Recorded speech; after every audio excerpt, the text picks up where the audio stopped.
Alors, cage ou pas cage? Je vais vous donner mon avis personnel et ce que l'on a fait pour Lana. Ici, pour moi, la cage, je ne suis pas contre, à partir du moment où elle est bien utilisée, mais surtout pour la rééducation. Pour ce qui est de l'éducation de chiot, pour moi, il n'y en a absolument pas besoin, à condition que l'on fasse bien les choses. Déjà, premièrement, quand on prend le chiot, pour moi, je pense qu'il est important de prendre tous ses congés au moment du chiot. Il faut être présent un maximum de temps pour le chiot, au moins 3 semaines, ça serait vraiment l'idéal.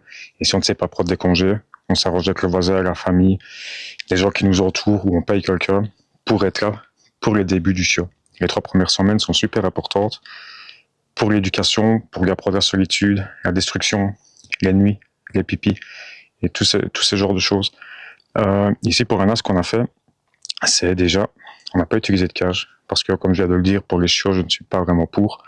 Ce qu'on fait, c'est que on va rester au maximum avec le chiot. Il faut savoir que le premier jour en plus, le chiot est complètement désorienté. On lui a retiré tous ses repères.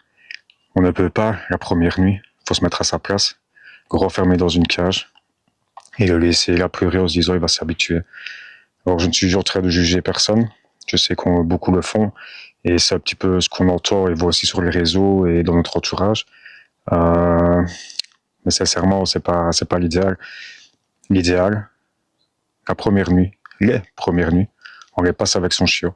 Ça ne veut pas dire que le chiot doit dormir avec vous, sauf si vous souhaitez que votre chien dorme à vie avec vous. Mais ça veut dire qu'il faut être présent, qu'il y ait une présence, une référence qui soit là près du chiot pour le rassurer. Donc ici, pour Lana, ce qu'on a choisi, enfin ces humains ont choisi de mettre un lit de corps à côté de son panier dans le salon. Et ils ont dormi dans le salon pendant 1 semaine, 2 semaines. Pourquoi? Parce que d'abord, ça rassure le chiot. Il est en sécurité et en plus de ça, on peut s'occuper des pipis. Parce qu'il faut savoir que le chiot, la nuit, a besoin de faire assez souvent, assez régulièrement pipi. Et on doit faire absolument en sorte que le chiot n'ait pas l'occasion de faire une seule fois pipi à la maison. Le moins possible en tout cas. Moins il fera pipi à la maison, plus vite il sera propre. Donc ce qu'on fait les premières nuits, la première nuit en tout cas, on met son réveil. Je sais, c'est dur, c'est compliqué, mais c'est vraiment l'idéal. On met son réveil toutes les 2 heures, toutes les 2 heures et demie. Et on prend le chiot, on le réveille tranquillement, on le sort, on lui fait faire son pipi, on le félicite. C'est la fête, il va faire pipi dehors, c'est génial, c'est magnifique. On rentre, on refait dodo.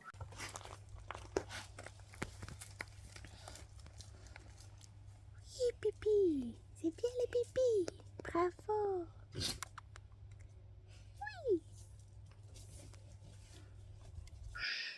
Et petit à petit, chaque jour, on va augmenter ce temps pour arriver à un moment donné, comme ici, Lana qui est ici qui est chez ces humains depuis à peu près 3 semaines maintenant.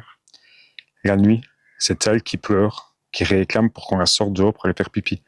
Aujourd'hui, ces humains arrivent à dormir de 23 heures à 3-4 heures du matin, tranquillement, sans avoir le moindre accident à l'intérieur. C'est Lana qui pleure pour demander pour sortir dehors.